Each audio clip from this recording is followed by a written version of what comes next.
ನಿಮ್ಮ ಸತ್ಯ ಯುನಿಲೆಟ್ ಅಲ್ಲಿ ಫುಲ್ ಮೂನ್ ಸೇಲ್ ಮೇ 31 ಒಂದಿನ ಮಾತ್ರ. ಸತ್ಯ ಯುನಿಲೆಟ್. ಸರ್, ಈಗ ಹಿರಿಯೂರು ವಿಚಾರಕ್ಕೆ ಬರೋದಾದ್ರೆ ಏನ್ ಸಮಸ್ಯೆ ಇದೆ ಗ್ರೌಂಡ್ ಲೆವೆಲ್ ಅಲ್ಲಿ?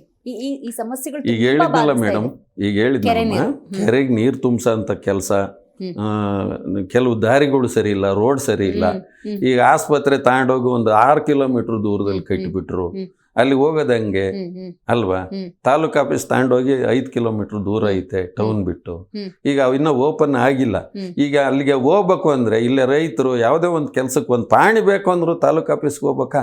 ಅಲ್ಲಿಗೆ ಹೋಗಕ್ಕೆ 5 ರೂಪಾಯಿ ಪಾಣಿ ಆಗಿದ್ರೆ ಇಲ್ಲಿಂದ ಆಟೋ 300 ರೂಪಾಯಿ ಕೊಟ್ಟು ತಗೊಂಡು ಹೋಗ್ಬೇಕು. ಇದೆಷ್ಟು ಕಷ್ಟ ಇದಾವೆ. ಇಂಥವೆಲ್ಲ ಮಾಡಬಾರ್ದಲ್ವಾ? ಸಾರ್ವಜನಿಕರಿಗೆ ಅನುಕೂಲ ಆಗಂತ ಕೆಲಸ ಮಾಡ್ಬೇಕೇ ಹೊರತು ಅನಾನುಕೂಲ ಆಗೋ ಕೆಲಸ ಮಾಡಬಾರ್ದು. ಹೌದಲ್ವಾ? ಈಗ ಸರಿ ಒಂದು ಕಾಲೇಜ್ ಬಂತು ಇಲ್ಲಿಗೆ, ಇಂಜಿನಿಯರಿಂಗ್ ಕಾಲೇಜು, ಆಮೇಲೆ ತೋಟಗಾರಿಕೆ ಇಲಾಖೆ ಮಹಾವಿದ್ಯಾಲಯ ಅಲ್ಲಿ ಬಂತು. ಅದನ್ನ ಸುಧಾಕರ್ ಅವರು ಮಂತ್ರಿ ಇದ್ರು, ಚಳ್ಳಕೆರೆಗೆ ತಗೊಂಡೋದ್ರು ಎರಡನ್ನು. ಆಮೇಲೆ ಕುಡಿಯೋ ನೀರು ಇಲ್ಲಿಂದ ನಾಯಕನಹಟ್ಟಿವರೆಗೂ ತಗೊಂಡೋದ್ರು. ಪಕ್ಕದಾಗೆ 3 ಕಿಲೋಮೀಟರ್ ದೂರದಲ್ಲಿ ಬರಮಗಿರಿ ಅಂತ ಒಂದು ಹಳ್ಳಿ ಇದೆ. ಆ ಕೆರೆಗೆ ನೀರು ಇಲ್ಲ, ಕುಡಿಯಕ್ ನೀರಿಲ್ಲ. ಈಗ ಹೊಸೊಬ್ರು ಹೊರಗಡೆ ಬಂದ್ರೆ ಏನ್ ವ್ಯತ್ಯಾಸ? ಲೋಕಲ್ ಆಗಳರಿಗೂ, ಸ್ಥಳೀಯ ಅಭ್ಯರ್ಥಿಗೂ, ಹೊರಗಡೆ ಅಭ್ಯರ್ಥಿಗೂ ಇದು ನಮ್ಮನೇನೆ. ನಿಮ್ ಮನೆ ಸಮಸ್ಯೆ ನಿಮ್ಗೆ ಗೊತ್ತು, ನೀವು ಪರಿಹಾರ ಹೆಂಗ್ ಅದಕ್ಕೆ ಸರಿ ಮಾಡ್ಕೊ ಬರ್ಬೇಕು ಅನ್ನೋದು ಗೊತ್ತಿರುತ್ತೆ. ಎಲ್ಲಿ ಏನ್ ಸಮಸ್ಯೆ ಇದಾವೆ, ಆದ್ರೆ ಸರಿ ಆಮೇಲೆ ಯಾವ ಸಮಾಜ, ಯಾವ ತಾಲೂಕಲ್ಲಿ, ಯಾವ ಊರಲ್ಲಿ ಯಾವ್ಯಾವ ಸಮಾಜ ಇದೆ, ಅದರಲ್ಲಿ ಬಿಜೆಪಿಗಿದ್ದಾರೆ ಯಾರು, JDS ಗಿದ್ದಾರೆ ಯಾರು, ಕಾಂಗ್ರೆಸ್ನವ್ರು ಯಾರು, ಅಲ್ಲೇನ್ ಸಮಸ್ಯೆ ಇದೆ ಎಲ್ಲ ನನಗೆ ಗೊತ್ತಿದೆ. ಕುತ್ಕೊಂಡಿದ್ದಾಗ ಒಂದು 250 ಬೂತ್ನಾಗ, ಒಂದೊಂದು ಬೂತ್ನಾಗ 50 ಜನದ ಹೆಸರು ಹೇಳಕ್ ಬರುತ್ತೆ. ಅಲ್ಲಿ ಯಾವ ಸಮಾಜ ಐತೆ, ಯಾವ ಲೀಡ್ರ್ ಇದ್ದಾನೆ, ಎಲ್ಲ ನಮಗೆ ಗೊತ್ತಿದೆ. ಹೊರಗಡೆಯಿಂದ ಬಂದವ್ರಿಗೆ ಏನ್ ಗೊತ್ತಾಗುತ್ತೆ ಮೇಡಮ್? ಸೋತ್ರು ಇರಲ್ಲ, ಅವರು ಗೆದ್ರು ಇರೋದಿಲ್ಲ. ನಾಳೆ ಗೆದ್ದಾಗ ಸೋತರು ಹೊರಟೋಗ್ಬಿಡ್ತಾರೆ. ಇಲ್ಲಿ ನಮ್ಮ ಕಾರ್ಯಕರ್ತರು 16 ವರ್ಷದಿಂದ ಈಗ 40,000ನೇ ವೋಟ್ ಬೀಳ್ತವೆ ಅಂದ್ಕೊಳ್ರಿ, ಸೋಲ್ತಾರೆ ಅಂದ್ಕೊಳ್ರಿ. ಸೋತಾದ್ಮೇಲೆ ಇವ್ರು ತಪ್ಪಿಸ್ಕೊಂಡು ಹೊಡೋಗ್ಬಿಟ್ರೆ ಇಲ್ಲಿ ವೋಟ್ ಆಗಿ 40,000 ವೋಟ್ ಹಾಕಿರೋರ್ ಕತೆ ಏನು? ಅವ್ರು ಯಾರಿಂದ ಹೋಗ್ಬೇಕು?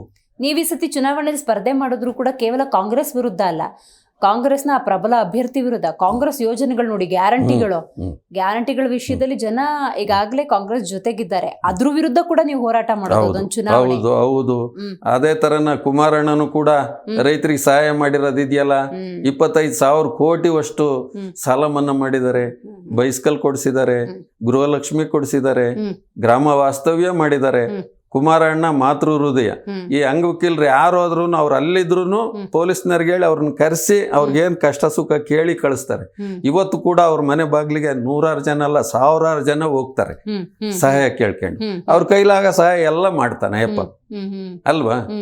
ಅಧಿಕಾರ ಐತೋ ಇಲ್ವೋ, ಸರ್ಕಾರ ಇರೋದು ಅವ್ರ ಮನೆ ಬಾಗ್ಲಿಗೆ ಹೋಗ್ತಾರೋ ಇಲ್ಲೋ ಜನ, ಅವ್ರು ನೋಡೋದೇ ಕಷ್ಟ ಆಗುತ್ತೆ. ಆ ಮುಖ್ಯಮಂತ್ರಿಗಳ್ನ 10 ರೂಪಾಯಿ ಬಿಟ್ಕೊಂಬಲ್ಲ.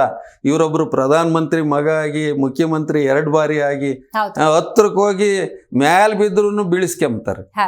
ಅಂತ ಸರಳ ವ್ಯಕ್ತಿ ಇನ್ಯಾರಿಲ್ಲ.